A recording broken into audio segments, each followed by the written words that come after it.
Assalamualaikum warahmatullahi wabarakatuh. Lewat video ini kami akan menampilkan metode pembelajaran anatomi dan saya selaku ketua atas nama Sobari. Saya Nurul Kasisa, saya Nurul Lutfia, Saya Hendra Kurnia Heru. Saya atas nama Herdiansa. Sekian dari perkenalan kami.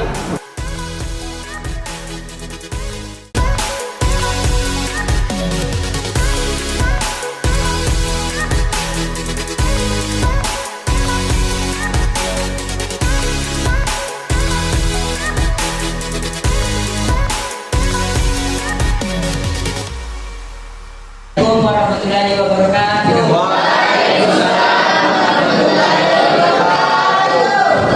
Alhamdulillah, alhamdulillah alamin.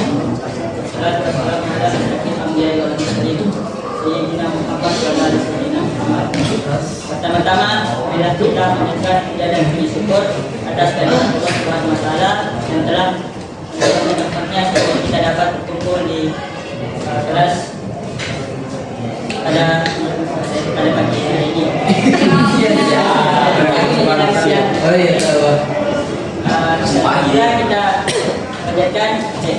lalu pula kita berikan kepada Nabi Allah Muhammad nanti pula kita dari alam dalam kita alam yang sekarang bergerak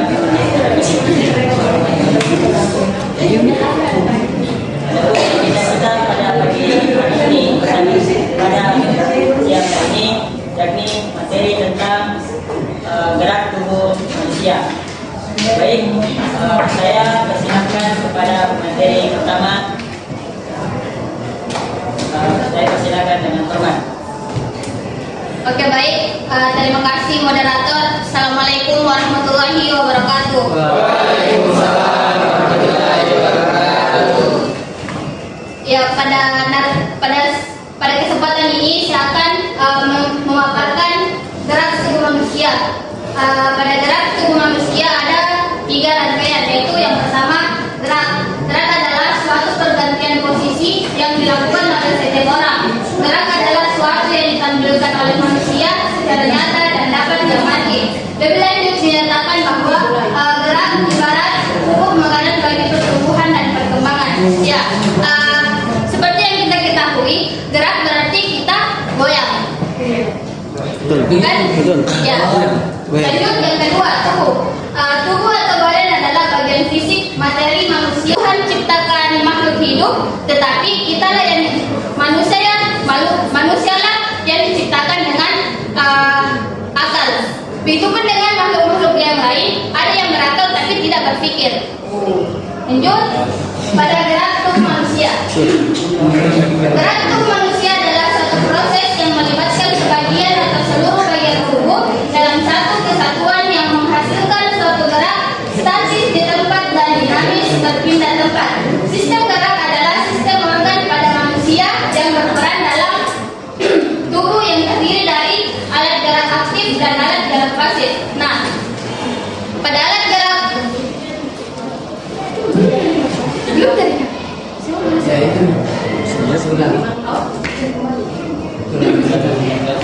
pada alat gerak aktif yaitu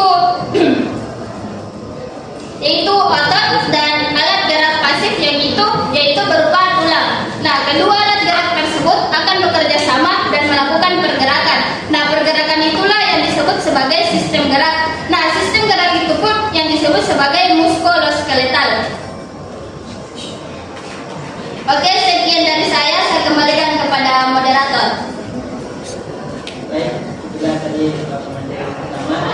Dan saya lanjut kepada materi kedua atas nama Dr. Nabila Wulandari. baik, terima kasih.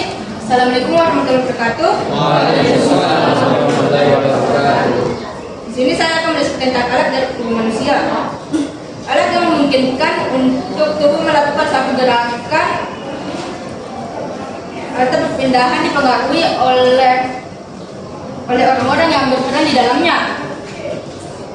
Nah, pada sistem gerak tubuh manusia ini terdiri dari tulang, otot, sendi, dan saraf.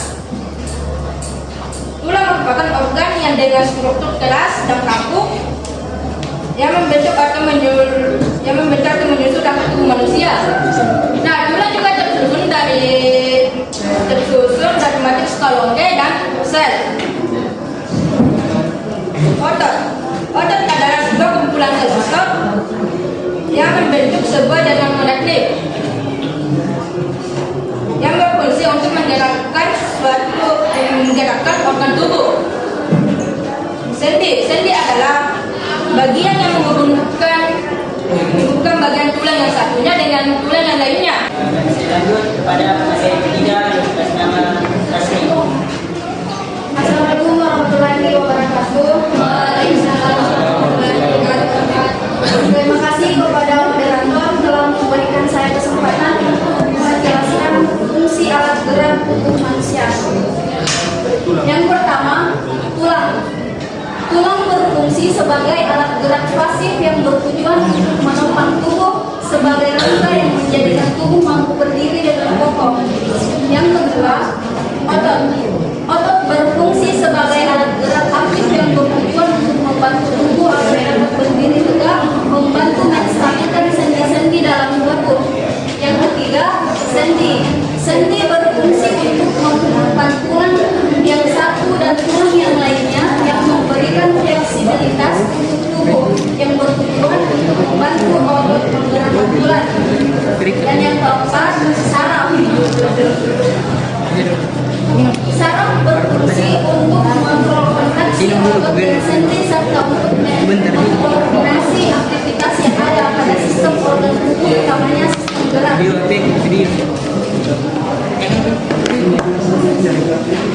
Lanjut, penyakit atau kelainan pada alat gerak manusia. Penyakit yang pertama yaitu ataksia. Gejala pada ataksia yaitu koordinasi gerak tubuh yang buruk, gemetar atau tremor, langkah kaki yang tidak seimbang, dan sulit bicara. Penyebabnya yaitu karena kelainan pada otak kecil dan saraf dengan otot kambuh dan gerakan menyentak atau menggeliat yang terjadi di luar kendali. Penyebabnya yaitu adanya gen cacat. Penyakit yang kelima yaitu myoclonus. Gejala pada penyakit myoclonus yaitu kejang otot yang cepat secara tiba-tiba, tidak disengaja, tidak dapat dikendalikan serta dihentikan. Penyebabnya yaitu adanya gangguan neurologis, epilepsi, radang otak, dan stroke, dan juga koma. Saya kembalikan kepada moderator. Baik, itulah tadi materi ketiga yang kepada materi keempat kepada Baik, terima kasih. Assalamualaikum warahmatullahi wabarakatuh. Waalaikumsalam warahmatullahi wabarakatuh.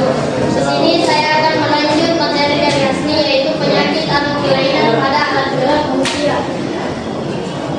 Penyakit Parkinson. Gejalanya yaitu tremor atau bergetar ketika otot sedang beristirahat. Peningkatan tonus otot, kekuatan, gerakan lambat, kesusahan menjaga keseimbangan. Penyebabnya yaitu kurangnya dopamin yang diproduksi oleh sel otak. Menyerangkan sebagai moderator. Selanjutnya kelumpuhan gula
sebutkan lah sebutkan. Penyakit Wilson. Gejalanya yaitu sakit kepala, nyeri otot saat bergerak, kaku otot, cara berjalan yang tidak normal, sering mengeluarkan air liur. Penyebabnya yaitu perubahan atau mutasi gen. Osteoporosis. Gejalanya yaitu postur tubuh tinggi badan menyusut, sakit pada bagian tubuh. Penyebabnya yaitu penuaan tulang keropos.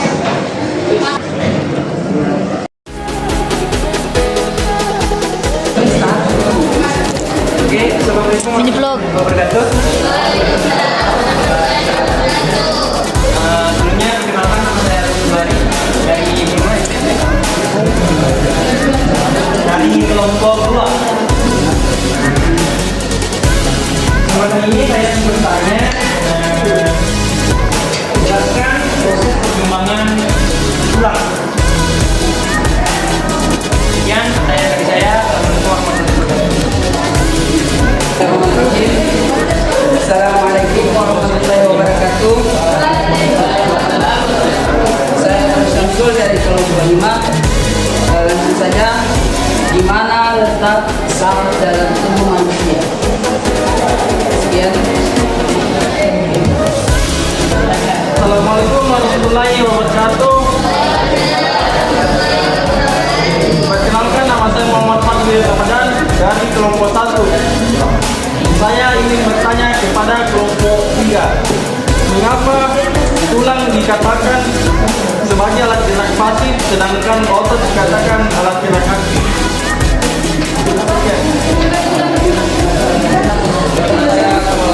Saya perwakilan dari kelompok 4. Baik, pertanyaan saya itu bagaimana cara mencegah agar penyakit tidak menyerang sistem gerak tubuh manusia?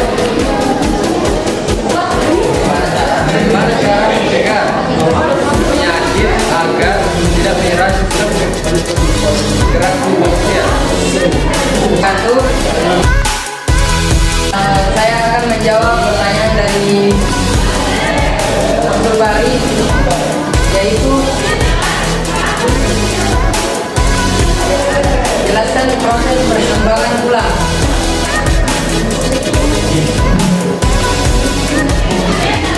Proses terbentuknya tulang manusia yaitu belum terbentuk sempurna, tulang manusia masih dalam bentuk tulang rawan saat baru lahir. Hal ini disebabkan saat bayi masih dalam rahim. Sistem kerangka memang masih tersusun dari tulang rawan. Baru setelah lahir, proses pembentukan tulang dimulai. Proses ini berlangsung terus menerus atau berkelanjutan sepanjang hidup. Oleh sebab itu, saat memasuki usia lanjut, jumlah tulang lunak yang tersisa di dalam tubuh akan sangat sedikit. Sementara itu, tulang yang ada dalam tubuh sudah menua dan rapuh. Proses pembentukan tulang yang dikenal dengan osteogenesis atau osifikasi. Proses osifikasi dilakukan oleh sel pembentuk tulang yang disebut dengan sel